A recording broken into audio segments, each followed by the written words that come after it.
Hard work does not guarantee you anything. It's a requirement. I think football, more than anything, it taught me a lot of how to deal with people. I was the first college graduate from my family, the first one to go to college, the first male to go into corporate or to go to work in finance. So the city can benefit from a business mind, an entrepreneurial spirit that understands that I've been in those places. The growth of the city should benefit the people who have been calling it home.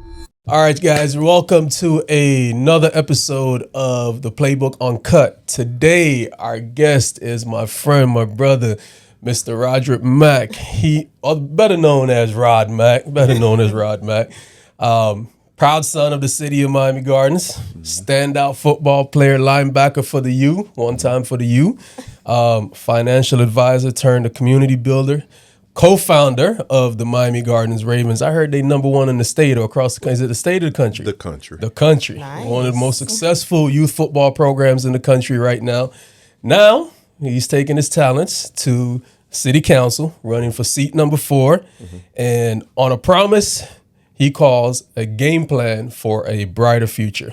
Mr. Mack, welcome in, brother. Thank you. Good to have you. Thanks for having me.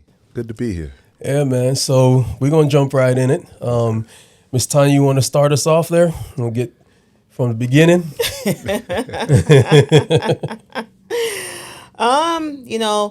When I first heard about you, I've always heard about you in the football realm, right? So, and then I'm like, God damn it, I know nothing about football, right? Yeah. But we're going to have some fun with this. Okay. And you describe yourself as the son of the community, meaning I'm assuming Miami Lakes, where you're originally from, right? You were raised largely by your grandmother, which I think you and Aaron actually have that in common, and now as grandparents, I know they always have wise words for us. Yeah. What is one thing that she has said to you that has kept you grounded right now? Oh man, there's so many things. I think about that right now and how to respond to that, and it's not one thing that I can say that maybe give it justice. It's I think about just in the moments when, and especially going through this right now, and coming outside of my comfort zone and doing something that I have not done before. Her words echo to me so many small little things, and I think what fits at this time period in the moment that she would always say, Rod, people can say whatever they want to say about you. It's up to you whether or not it's true or not. And so that holds true right now. And obviously running for political office, and you hear things and things are said, and it's up to me, whether it's true or not. Yeah. I get that. I mean, they have the words, and I get it. She has so many things that she has said to you, but, the one that sticks with you is sometimes the one that propels you into leadership, propels you to just do great things. And we're going to dive into some of the things that you have been doing. You must have been a good kid growing up, because my grandmother used to always tell me, boy, if you ain't there, they can't call your name. Oh, like I said, it's a list of things my grandmother said. Yeah, man. But, I grew up, like Tanya said, I grew up with my grandparents. So I feel like that helps us to be a little wiser than some of our peers, because that knowledge and that generation of people, they don't make them like that no more, man. No, they don't. They don't make them like that no more. So take us back, man. High school, football. Obviously, you learned a lot on the field, and you was in the classroom as well too. But what you think football taught you that you could have never learned in a classroom? I think football, more than anything, it taught me a lot of how to deal with people, right? Playing football, you encounter so many different people, and football is it's a microcosm for life, and you deal with so much. You learn to deal with the successes and the failures of things at a rapid speed. So it teaches you that. I learned to the importance of preparation, the importance of planning, working hard. And I learned, I think the most valuable lesson I learned from football, there are no guarantees, right? Hard work does not guarantee you anything. It's a requirement. So, don't talk or brag about hard work because that's a requirement Yeah. of everything, right? It's it's necessary for any level of success, and I true. learned, that was one of the most important lessons I learned about, just because you don't. Things aren't guaranteed to you, and I learned that lesson about football, along with obviously dealing with people, because you deal with on a football team. It's a makeup of so many different backgrounds, so many personalities, religions, everything in this one thing, and you learn to put all those things aside for a common goal. And football teaches you that, like, once if we can all come together for a common goal, we can put personal or small things aside. Yeah. So with that, then, which team do you find it hardest to be on? The City Hall team or the U team that you were on? Like, what's the hardest one to kind of break into? I think. That's a good question. That is a great question. The break into college, that took a lot of preparation, a lot of hard work for a very long time to get in there, and you operating with. I had the privilege of playing at the University of Miami with some of the greatest football players that ever played the game. Currently I play football with at least five Hall of Famers. Nice. So guys who will be considered the best who ever done it. And so, I had the opportunity to play on those teams with countless amount of first round draft picks. So a lot of ego, a lot of, so breaking it just took so long, but I can't say that takes a backseat to what I'm trying to do now. This is, it's a process, and I'm a lot more mature, and I think I'm in a better place in life and embracing the process of it. So a different team now. it's a very different team. You're gonna still have the same egos, that Yeah. you're gonna encounter them, but as Absolutely. you said, as you mature, Yeah. you tend to know how to deal with people and their their personalities in a lot different way. And I'm a different person showing up Yeah. here than the young person that showed up. I was one of those people with the ego and everything. Trust me, and not learn how to check in. And I'm at a point now in life that I'm totally confident in who I am, and That's in good. what I've accomplished and what I want to do. So It's kind of funny, right? Because like, I know you just met your son outside, and he's getting started on his football journey, right? And you coaching the Ravens, you see when the kids come out, they just have this excitement for the game, and they want to get going, right? Yep. But they don't know where to be. They don't know what position. They don't know what the plays are going to be. And so they're kind of all over the place. And then after a couple of practices, a couple of games, everything kind of start to slow down, and everybody figure out where they're supposed to be. I think it's the same thing as you transition now into the commissioner's role. Figuring out, it's going to probably be deer in the headlights first couple of days you get in there, right? But after a while, you figure out what works, what doesn't work, where to be, who is going to help you get things accomplished and build your team around you, just like on the football side. Yep. So So I've had the opportunity to prepare for that, right? I think my background a lot, and some of the things I didn't have growing up, and some of the things I had to learn on the fly, prepared me for this role. This is not my first encounter into something new for myself.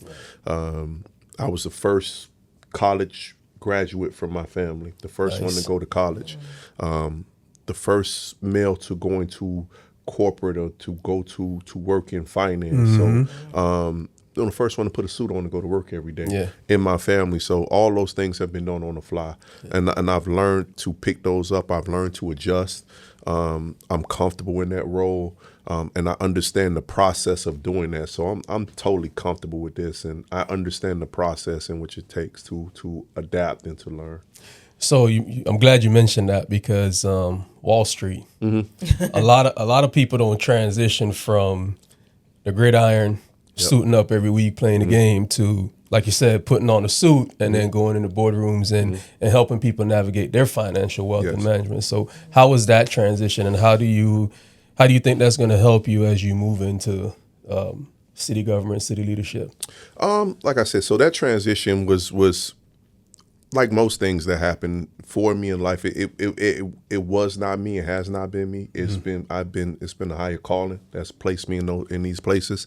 I was fortunate enough when I was in college. I interned. I was a finance and business management major, and I just wanted a summer job back then. We was in college, we had no money, so we had no money then. So I wanted a summer job, and one of my coaches, said, "Man, you can, I'll help you find one." And I got this opportunity because I was a finance major, and I worked for a gentleman by the name of Claudio Salazar. I wish I can find him now. I've been trying to find him. Maybe yeah, let's. Yeah, hopefully see it. Hopefully see it. And so he introduced me to that world, and I gravitated to it. I loved it, and because I was doing it while I was playing football. So while I was in college playing football, I was interning at Prudential Financial at the time. So by the time I graduated, I had some experience, and I got into the industry, and I think that helps me, because I think the city needs that now. At certain times, just like businesses, you need different things or different leadership styles of people to bring different things from a leadership role at that time. And I think the city is in a place now that they need. The city can benefit from a business mind, an entrepreneurial spirit that understands that. I've been in those places. I'm sure just being entrepreneurs, I've had the highs and lows of being an entrepreneur. Trust me, we understand that, and so you understand how to navigate out of tough times. You understand how to navigate in planning. You understand the importance of transparency. Things I know you guys understand being entrepreneurs. We understand the importance of having a plan going forward for not just days or weeks, for months and years. So you understand those things. And I learned all those things outside of, just the obvious in finance, understanding all mechanisms and everything involved with finance, I studied it. I've worked in that industry, and so it's something that I understand, and I bring my own personal knowledge of just being an entrepreneur, and I think the city can benefit from that now. We had leaders, at times you may need, people just involved from volunteer efforts and bring that background, but the city's in a particular place where it has to grow. It is going to grow, and and need people who can be a part of that. I so agree with you on that. Having the financial background is definitely going to reshape the city, because, to be honest, especially our people, we lack the financial literacy that's needed, right? So someone of your background, bringing it to the city, bringing it to the forefront, knowing exactly what it takes to get financial literacy, but also get financial freedom, understanding what it means, being able to speak on that level is definitely going to be a game changer. Absolutely. And, like you said, it's you coming in and having that knowledge, having that background is going to be something that I think they're going to benefit greatly from. So thank you. I'm sure Miami Gardens is, your guys are in for it with him, because you're definitely going to bring that financial aspect there. Thank you. Yeah. So you got where you're at right now, you got a unique position in my way I look at it, right? So you have these young men that you're grooming on the football field as well. You have the experiences playing college football, and now a lot of these kids that have come up through your program, they're going into these college sports, and the NIL deals are coming at them, and then we piggyback that to Onyx Financial, where you're in a very unique position to just help a lot of people structure their future. Yes. I mean, I know when you were playing, NILs wasn't a thing. At all. And I see all these kids now, and they get all this money. I mean, what advice would you give to the player themselves, and then their parents who are helping them make these decisions for that next phase of life? Oh man, that's so much. But the first thing I speak to families about, I have these conversations and it's by blessings, because we have had a lot of kids that came through our program, went on to be very successful now in high school, and they are, I can't count the number of millionaires now that came from our program. Wow, and it was 3 years ago. They was like, "Coach, give me $1. Let me go to the store to get the drink." And now, to watch them, it's a beautiful thing. That's a blessing. To watch the transformation of families, and I talk a lot about that, and I'm showing ways that we've done that. But for me, I speak a lot about. Number one is budgeting. Yeah. It's simple. It's before we can talk about investing. For me, it's budgeting, and it may be different for different communities, but for our community, it is very, very important to to establish a budget first. Very simple. When your outgo exceeds your income, your upkeep becomes your downfall, right? And so I like that. I like that. so we start there with a budget, and I tell parents and young people, when you going from, kids are now making $30,000, $40,000, $50,000 a month, and they came from zero. And so my first thing is we start with a budget even before they get their hands on that money, because even though they're getting $50,000 a month, they haven't got $2,000 a month. So if you can start them a budget of $2,000, that's still more money they ever had, and they're getting comfortable with that. But it's hard to scale back if you start. Look at us now. We go back and we think about, God, how did I ever live off of X from college? We can't go back there. And so, I started there with that level. We want a budget, and for parents, I have this conversation a lot. Is that you can't, as much as we want. We cannot just dictate to our kids, because they are young people, and a lot of times with young men, we want to feel that freedom, control, that control. And so, I'm fortunate enough that my son plays for the University of Miami. He was fortunate enough to get an NIL deal, and the conversations I have with him are different. Obviously, we talk budget, we talk about investing, we do those things, but I'm communicating with him. I'm not dictating to him, and I cannot tell him what he can and cannot do, because it is his money at the time. He's over 18. So we came up with this plan, and we talked about budget first, and now when things don't fit into the budget, there is no conversation, because he bought into the process of his budget.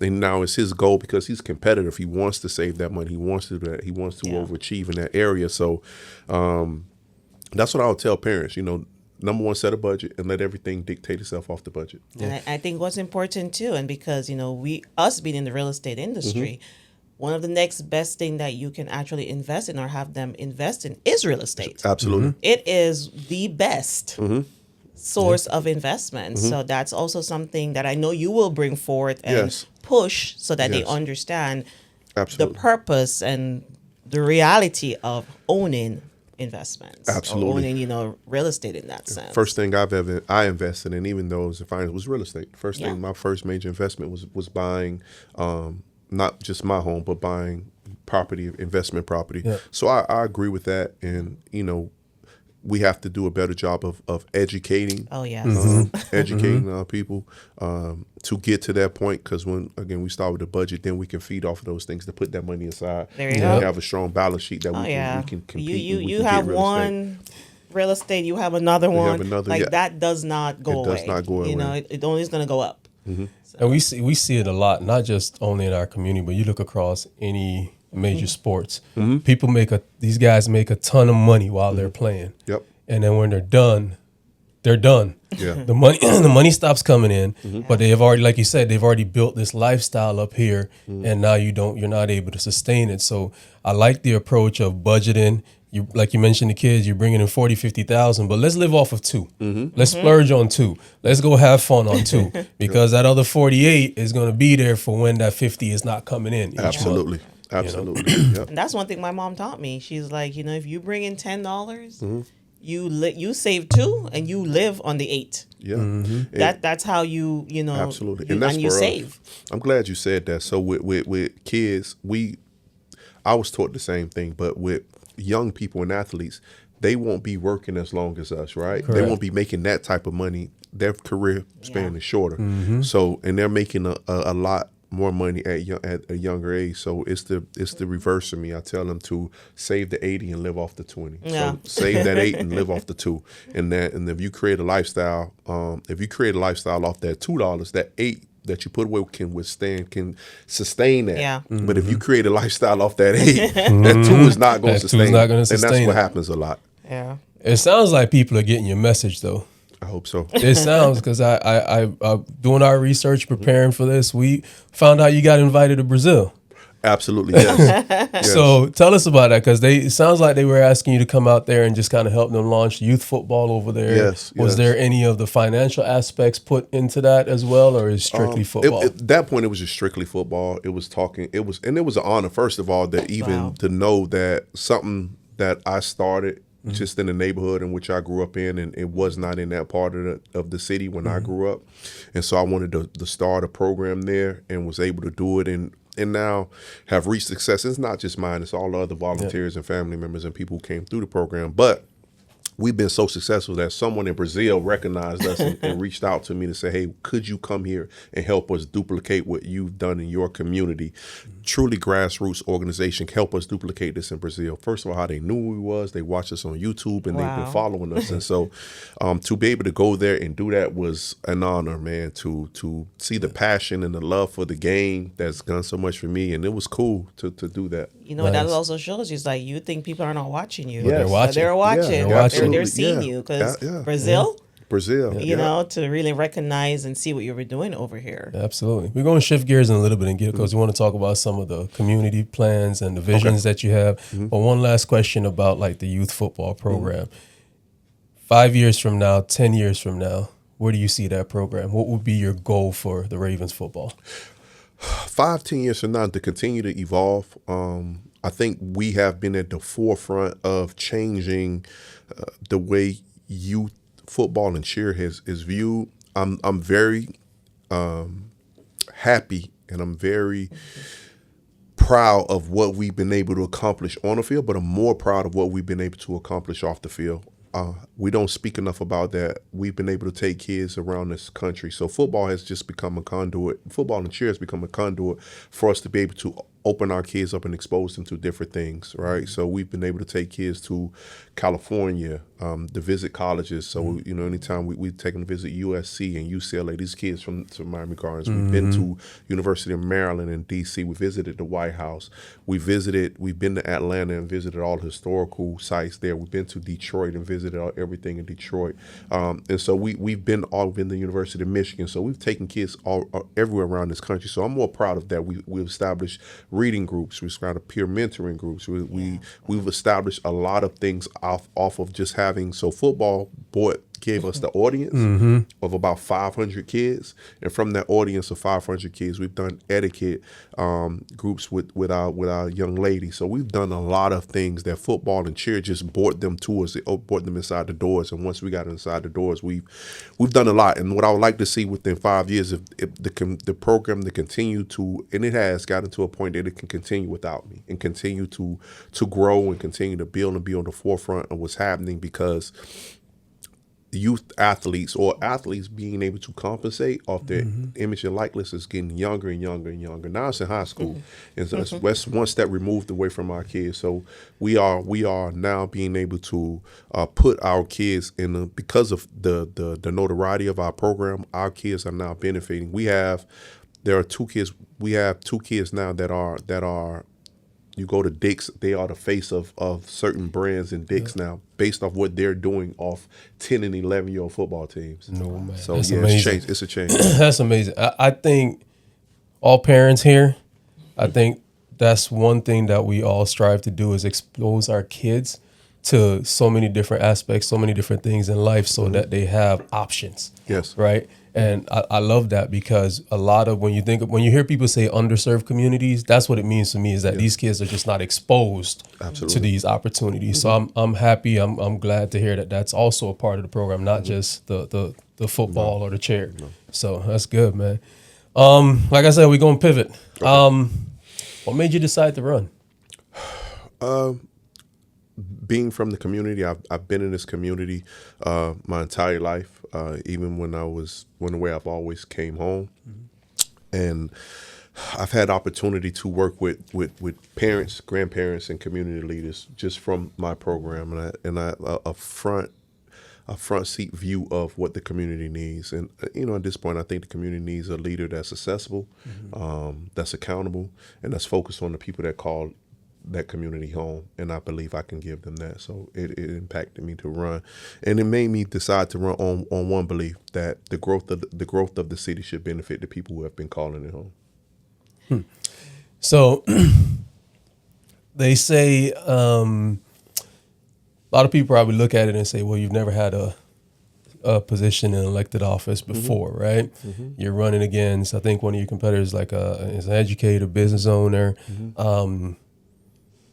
I know you said it, But what's that one thing that, when we look down the road and you're sitting in the seat that people can look up and say, Rod Mack helped us deliver that for the city of Miami Gardens? The one thing that Yeah, no, one or two. The one thing. So for me, it'll be growth that benefits the residents that call the city home.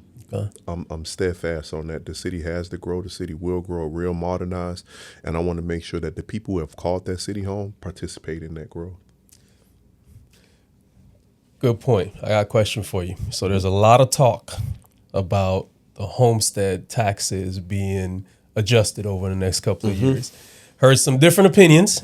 Some people are for it. Some people are against it. Now, when we think about like cities like Miami Gardens, where there's a lot of people that's been there 20, 30, 40, 50 years, that's been their home, owned their homes for a long period of time. Yep. And we've seen the growth in Miami Gardens where the values of those homes are now 10 times what they used to be, right?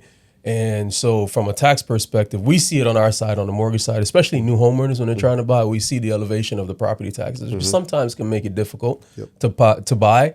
And sometimes also makes it difficult for those older folks who have owned their homes for a while that are now on a fixed income to maintain those homes in those communities. So your opinion on the change on the proposed tax? So I would love, I'm speak theoretically, I would love to see what actually, if it passes, what passes. I'm within theory though, just theory, some form of I don't think enough of our residents understand exactly what's at stake. And what I mean by that is I think everyone thinks that there will be no property taxes at all. Yeah. And I don't think that will be the case. Yeah. And I don't think so. And so a lot of people will vote based on that, right? And thinking that no one will pay property taxes. And if we existed in a world that no one would pay property taxes, that it will be difficult for a lot of things to continue within the city. So within the state, period. So, period. Yeah.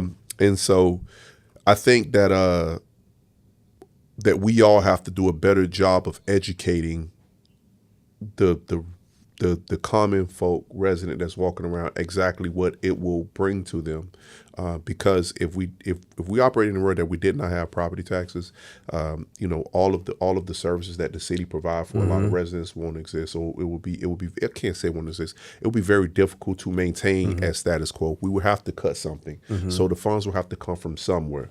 I understand. I am a property owner. I get it. I would love to not pay property taxes. So you speaking to Rod, your neighbor, the one who sits by the pool with you, and we watch the game together. I would love to not pay property taxes. Trust me, I would love not to do it, but it would. I'm interested to see what actually passes, and I will go from there. And see, that's the interesting part about it for me too, is that again, property owner, homeowner, when I look at what my taxes were when I first bought the house I'm in right now versus what it is now, it's a little bit more than double. Yes. Right?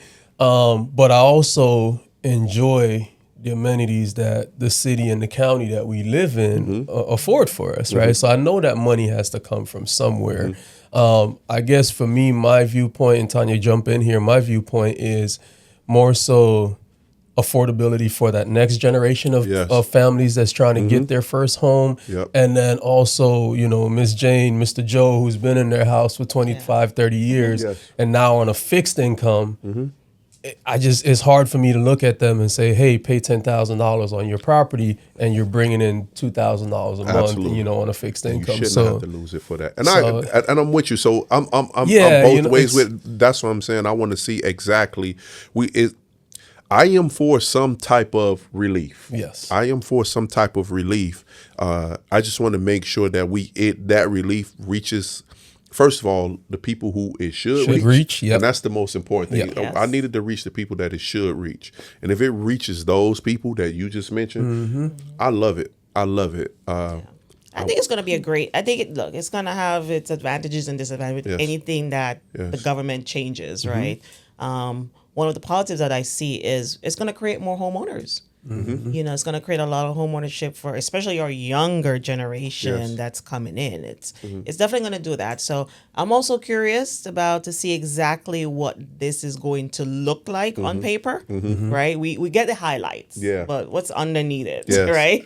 So I think we're all looking forward to it. But again, we're all homeowners here, so on the surface, or just say, homeowner, get rid of property taxes. Sounds great, but what does it really mean? And where are they going to replace those from? Correct. It's got to come from somewhere. It's got to come from somewhere. It has to. I go back to something you said earlier. The community on a whole, the state on a whole, has gotten used to a lifestyle up here based on a budget that we had, right? So now, if we reduce that budget, either you're going to have to adjust the lifestyle to meet the budget, or you're going to have to fund that lifestyle some other way. And that's increasing sales tax in different areas that it's going to come from somewhere. It's got to come from somewhere. But we can all be honest and say that when we think about government on a whole, not just one specific city, there's probably some areas of waste. Yes. That's happening. And the money may not be going to where it really should be going. Maybe there's a better place that it should be going. Is there anything specific, like with the city of Miami Gardens, that you think we should be focusing more dollars on? I know you talk about, the growth, and there's a lot of growth happening in Miami Gardens right now with the Dolphin Stadium and everything developing around there.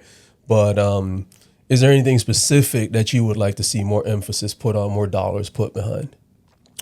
It's a lot I'd like to see more dollars if you ask me that question. But first and foremost is making sure the people that live in the community feel safe. Yeah. Okay.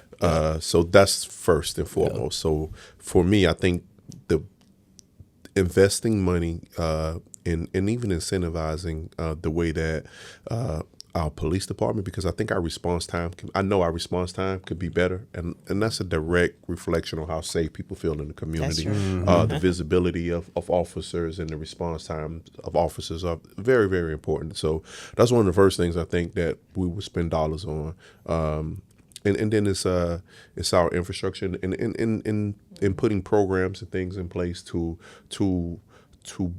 support our elderly and our youth. Okay. And definitely more support for our elderly. And how do you see bringing more growth to the community without already displacing the families that are already there? How do you see that happening? Oh, that's a great question. You kind of great questions. Well, you're giving the answer, so we're kind of. So I think for myself, if we talk about growth as far as and because we are here, and I'm talking to two of the best realtors in the world, I think part of that growth is not being able to displace is smart growth. Yeah. Smart growth and being the way. I have a 26-year-old, right? I have a 26-year-old son. I have two godsons that are 28, going to be 30. So, oh, wow. and so my godson, and the goddaughter too as well. And so from me watching, and I help my son look for places, and a lot of that generation, they don't want to live the way that we live. Right. Their view and their dream is not our dream. A lot of the ways. So their dream is not, in a lot of cases right now, is not the yard and the white pickets. They don't want to live that. Condo, they want the condos. And they want to live that way. They want to live in those places. And I had to come to realize that when I was helping my son look for a place when he moved to California. And I was trying to push what I thought. The white picket fence. That's not what they want. And so we have to start being smart in the way we start designing and planning the community for the next generation in the way they want to live.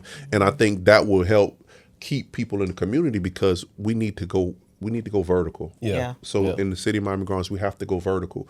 We need to go vertical and be smart about it. Go vertical with mandates on workforce housing within that, within those vertical structures. Yeah. Because the next generation wants to live that way, and we need to make sure. And we only have so much space. We know that. Yeah. And so and it's the simple supply and demand. And if we can increase that supply, and I think we, instead of putting a community here and we have 50 homes, we can go vertical and have 500. You know. Yeah. we're seeing that transition here. I mean, if you were right here, what they call the Four Corners or downtown Coral Springs, and we're seeing that happen right here. And older Coral Springs are in opposition. Yes. Newer Coral Springs, we had the opportunity to speak with one of their commissioners the other day, and he was saying like the average age is about 38 to 42. So that's what that generation is going to want. They're going to want the vertical, right? Yeah. They want the downtown lifestyle. You live, you pop downstairs, grab Absolutely. a drink, hang out with your friends, and so I like that because it still shows that we're willing to invest and build and create more opportunities for people to stay. Absolutely. Because we go back to the tax situation.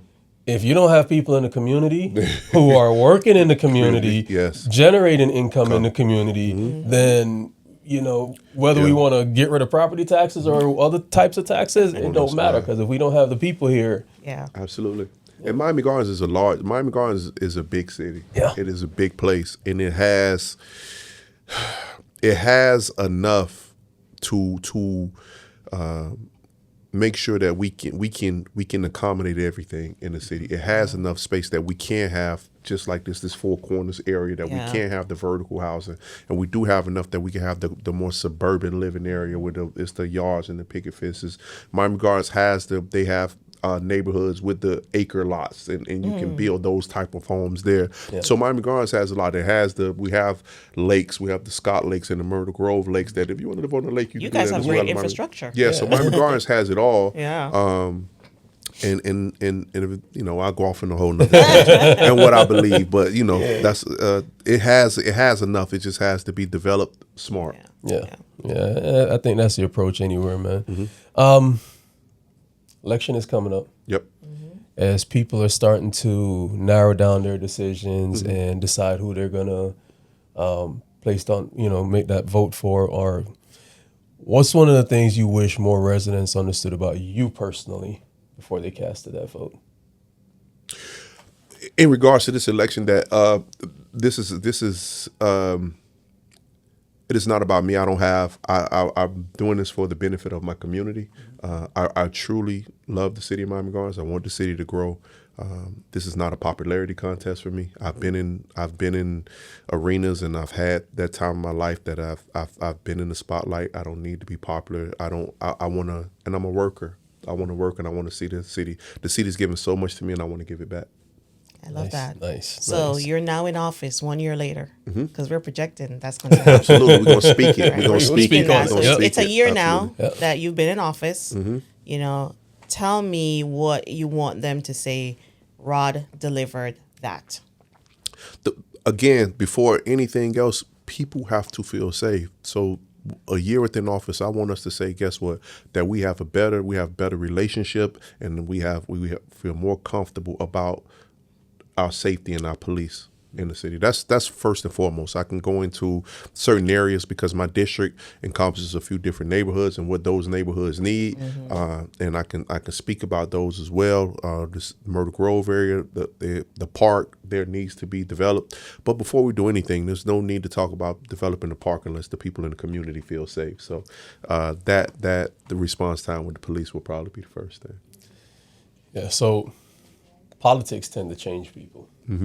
Because again, let's face it, it's an organization already there. You the new guy coming in, and hopefully, from what we know about you, you're going to definitely have an impact on the culture, right? But it can have an impact on you too. So how do you plan to stay accountable to the community that raised you once you're inside the city hall?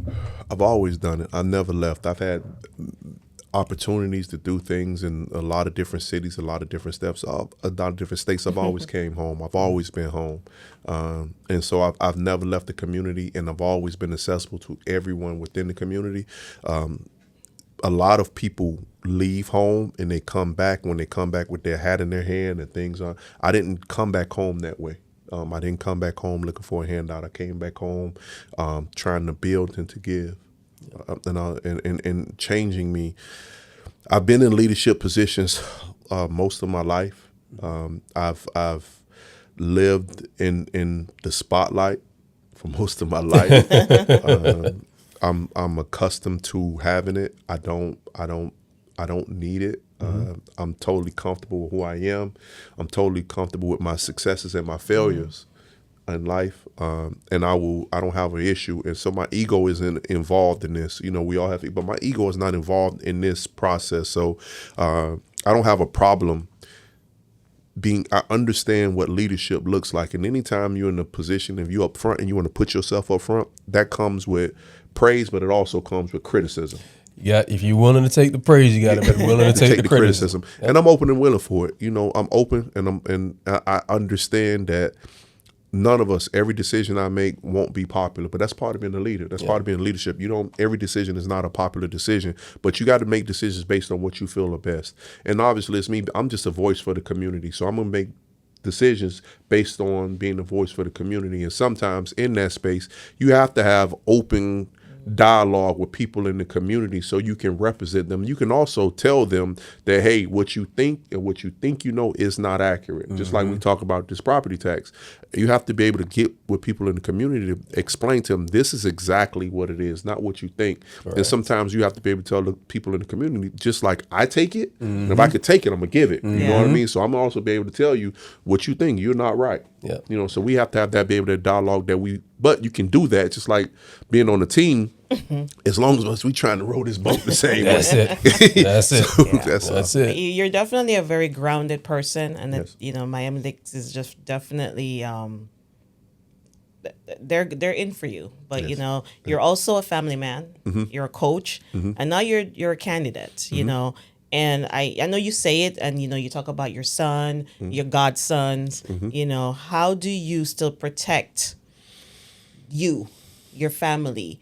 You know, when it becomes, you know, because what's going to happen is they're going to pull you and stretch you in so many directions, right? How do you still maintain that family aspect of you where they're not pulling everybody? And it's intentional now. You know, I think the way I've been running my campaign is a little bit different than most. I'm not requiring my kids and my wife. They come to events, but I'm running, right? And we have to split the ship. I have very, very active kids. My daughter's a high-level gymnast. My boys play football. My boys play soccer. And so we're splitting that time. You know, when they need to know, they need to come. But I'm intentional as well on how, you know, keeping my family out of part of the spotlight, you know, because that's not who they are. They didn't sign up for it. They didn't sign up for that. And I'm not, you know, I'm not forcing that on them. They're very supportive. They're there to help me. They helping me organize at night. We're doing a lot of stuff, and they do the groundwork, and they don't want or need it as well. And I'm making time for my kids. I've done that throughout everything that I've done. The title that I wear that I'm most proud of, and it will be over city councilman for the city of Miami Gardens, over any award, anything. And the title I'm most proud of is dad, right? Yeah. And so I'm going to protect, and I'm going to do that over everything.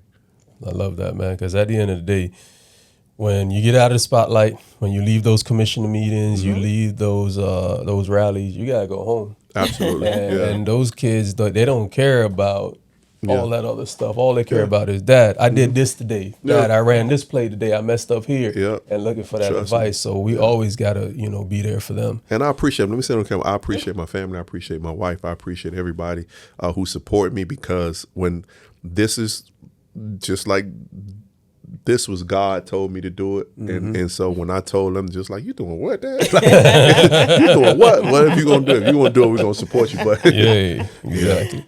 I love that. One spot, Miami Gardens, that anybody that comes to the city, they need to visit here, experience this. One spot. Man, I would say it used to be the flea market. But our flea market is not there anymore. So I say one spot. Anybody come to the city of Miami Gardens, you need to come to Walt Frazier Park on the Saturday and come watch the Miami Gardens Ravens youth football program. If you have never seen anything like that until you come to a big game there, and you'll see families and friends and everybody, the camaraderie and everything is happening there, and you have not seen that many people on the park watching kids play football. You have never seen anything like it. See, I grew up here, so I grew up in Lauderdale Lakes. Okay. So our team was the Vikings. That over used here. to be our rival. I played for Day Bulldog. Trust me, I got stories about them. So you understand the crowd. So I understand the crowd. I understand the energy. I understand the fun that it brings. And you're out there. You're not thinking about anything, man. You're just having a good time with the people, with your friends and your family. So that I think that's kind of what's also missing in our world right now is that we're so social media. And we don't get outside as much anymore. So I love that. Yep. One pothole, one park, or one program. What gets fixed first? Easy, the pothole. Easy. If you can't trust me to do the little things, if you can't entrust me to fix the little things, how can you entrust me to fix a park or a program if we can't fix the potholes? So it's a pothole. The basics. Got to start with the foundation. Got to start with the foundation. We're going to need you to finish this sentence. A brighter future from Miami Gardens means? A brighter future for Miami Gardens means a place that still Miami Gardens still exists where families can thrive, business can grow. We support and honor our seniors and a healthy foundation for our youth. I love it. So we're going to get you out here on this. It's Election Day. I think it's August 18th this year? Election Day, August 18th. I'm a resident of Miami Gardens. I'm standing in that voting booth, and I got my ballot. What should I remember about Rod Mack? You should remember that the city is in a peculiar place, and you should remember that at certain times you need a doctor, sometimes you need a lawyer, and sometimes you need a friend who's been there and understand how to help you get from where you are and where you need to be because he's done it already, and I'm the friend that's already done it. I love it. How can the people support you, man? What you got coming up? Where can they come out and see you, meet with you, pick your brain a little bit more? So we'll be doing some community meet and greets, getting those set up now. So people want to come out and talk and meet me in person, make myself successful for that. If you want to support, I'll get the information, and you can go and you can donate to my campaign. You can donate to my campaign because I do not have any large PACs or anything that supporting my campaign. So any penny, dollar, quarter, whatever so you can humble. do help. Man, I got to say this before we close out. So how we met is watching UM play. The person sitting here today, the demeanor, the mannerisms is completely different than game day. Absolutely. As it should be. Absolutely. As it should be. Absolutely. And it's good, man. I love to see that balance, that transition in people, man. I appreciate you for coming out. Guys, Roderick Mack for a brighter future for the city of Miami Gardens, my friend, my brother. Y'all go look him up. Get on his program, get on his page, see what he's talking about, see if he's the right guy for you, see if he's the right guy for the city of Miami Gardens. Definitely was the right guy to join us today. Thank you. Appreciate you for coming out. Thank you. And support. Check him out, y'all. Rod Mack.